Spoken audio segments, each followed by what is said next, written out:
Drop that shit.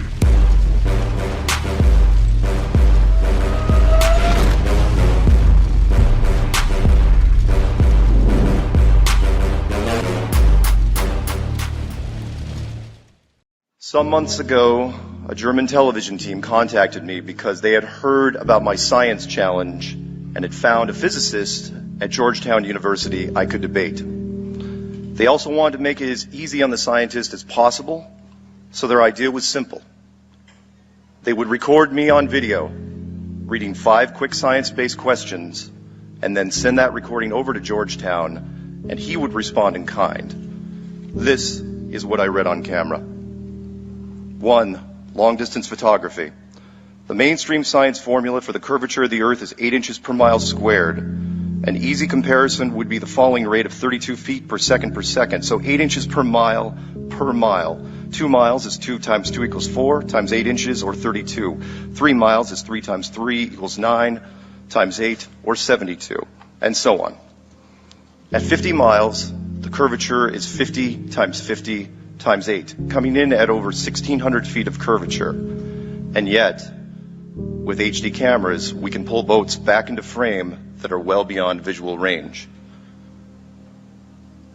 Not only does the new technology clearly show that it's not a mirage, but the same objects can be viewed in infrared and can be targeted ship to ship by beam radar.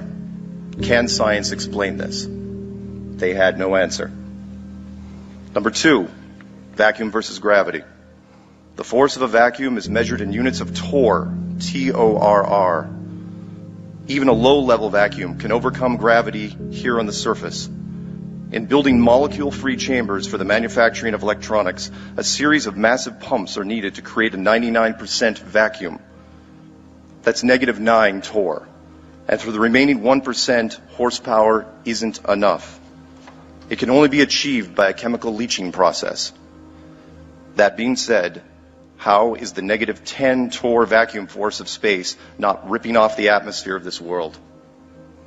What is gravity? And remember that there are gases that already defy it, like helium, hydrogen, and fluorocarbons. Isn't it more logical to suggest that the atmosphere is being contained in an enclosed, pressurized system? They had no answer. Number 3, eclipse shadow.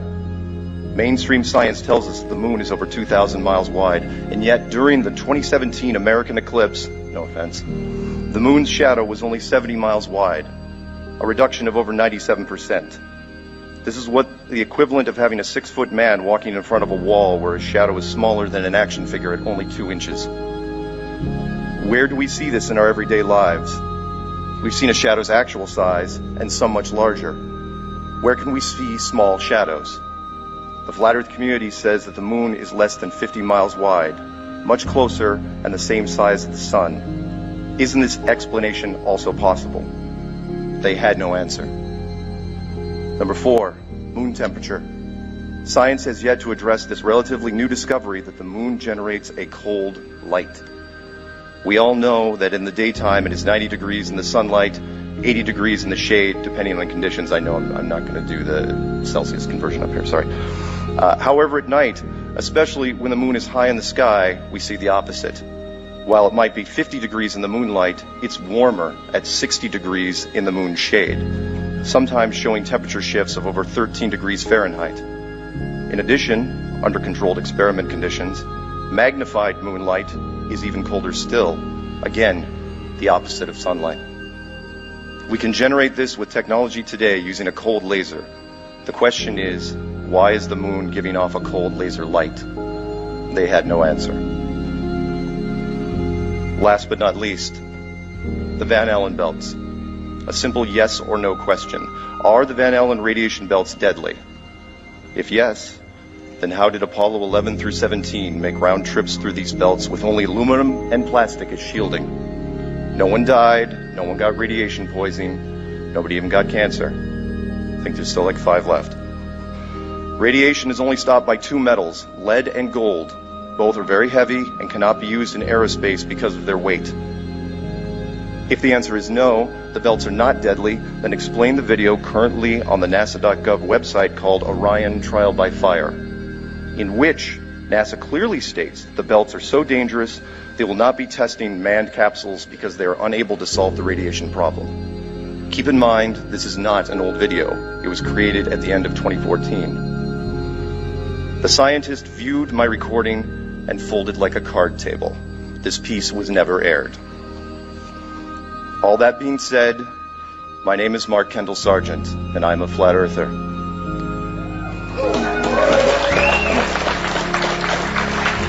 Flat Earth is my passion, it is my obsession, and it is now my life. I watched my very first Flat Earth video in the summer of 2014. Like many of you, I quietly laughed at it, and then I made a huge mistake. I casually thought I could debunk it. Then realized it wasn't so easy. I rolled up my sleeves and tried to shut it down for 9 months, and then I failed. Confused, irritated, and mildly depressed, I then published my very first Flat Earth video on February 10th, 2015, with my full name, address, and phone number, prepared for the ridicule that would inevitably follow.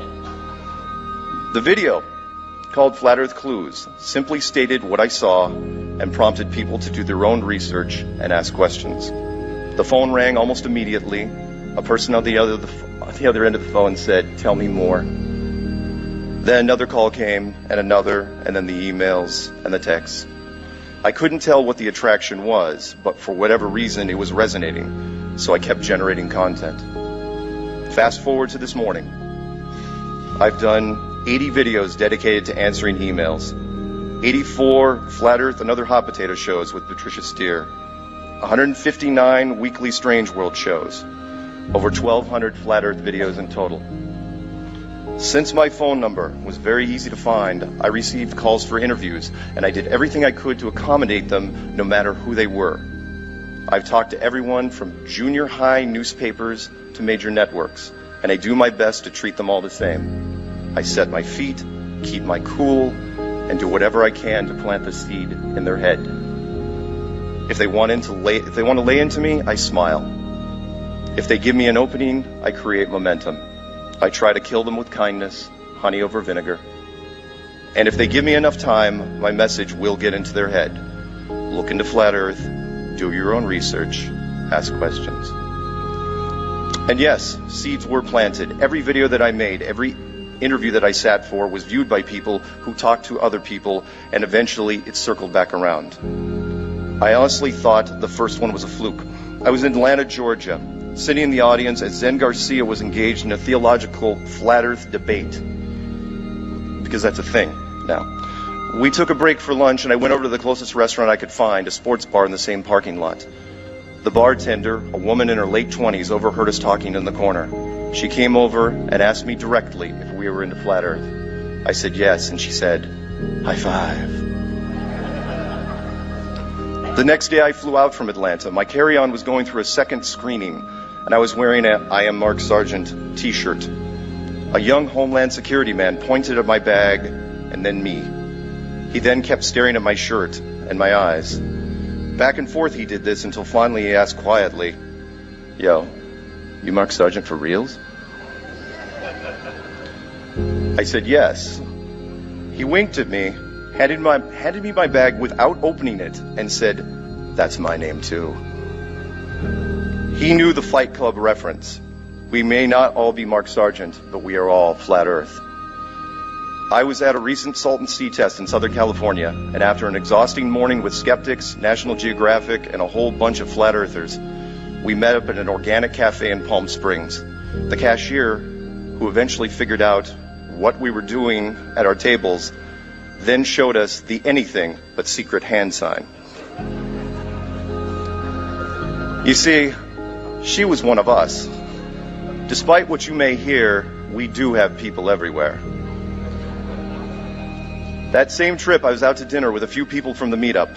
Patricia Steer received an invitation for drinks at the weekend home of a Hollywood icon. We went, along with Rob Skiba, and found out that the Flat Earth grapevine reached much further than publicly reported. When I got back to Whidbey Island, that's in Washington, by the way, if you guys didn't know, I walked past a construction crew. A young man was staring at me from a distance and then approached. He asked me if I was that guy from Flat Earth.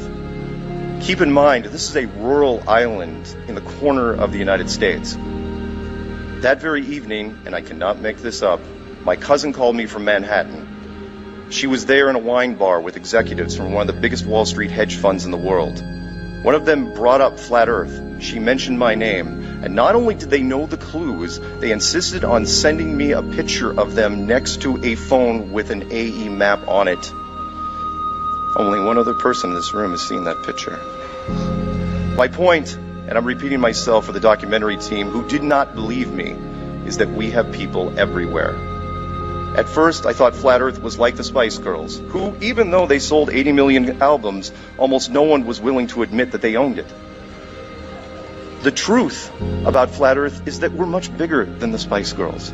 Currently, the majority of our membership is in the closet. For every one of you here, there are hundreds of thousands, if not millions, with the same information and the same awakening. Think that's an exaggeration for the media that's here? A recent article inside Russia said that at least 3%, and these are the ones that admitted it, of Russians believe in the Flat Earth. If that lowball number is true, that's over 4 million people, 4 million Flat Earthers just in Russia. They stand quietly and watch from the outside, waiting for the moment when mainstream makes it something to talk about without ridicule. For the community members who are on the front lines, and there's a bunch of them here, taking the hits day after day, I salute all of you.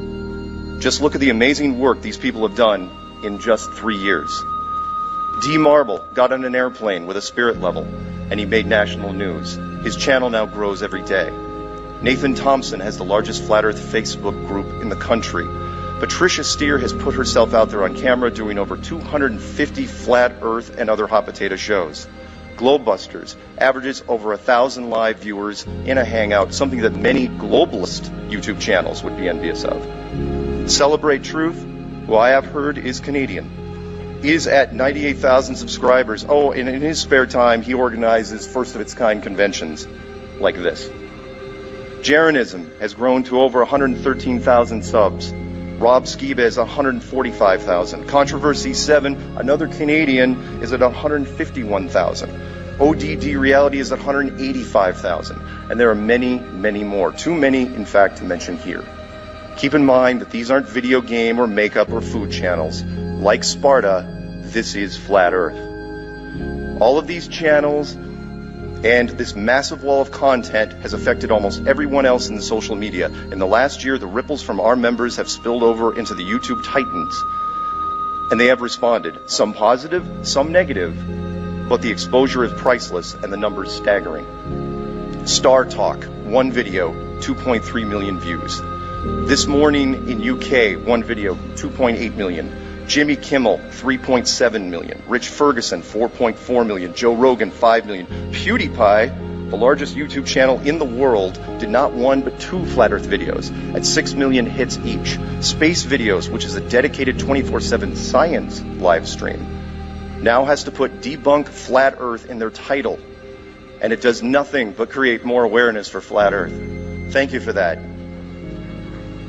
Niga Haiga generated 15 million hits in one Flat Earth video in April of last year. And Shane Dawson generated 15 million Flat Earth hits, and he did it June of this year. I remember in the fall of 2015 and how cool it was that Forbes magazine even mentioned the words Flat Earth in an article. Now if I don't see a news story every other day, I feel let down. That's how media spoiled we've become. In fact, it was one of these recent articles by U.gov, a British media research company, that got the attention of National Geographic. You see, they had polled over 8,200 Americans and asked them about the shape of the Earth. And the number that stood out, the 18 to 24-year-olds. Over a third of them were skeptical of the official story that we lived in a spinning rock flying through empty, meaningless space. That study was the first wake-up call for science, who up until now has just dismissed the people involved because our numbers didn't present a threat.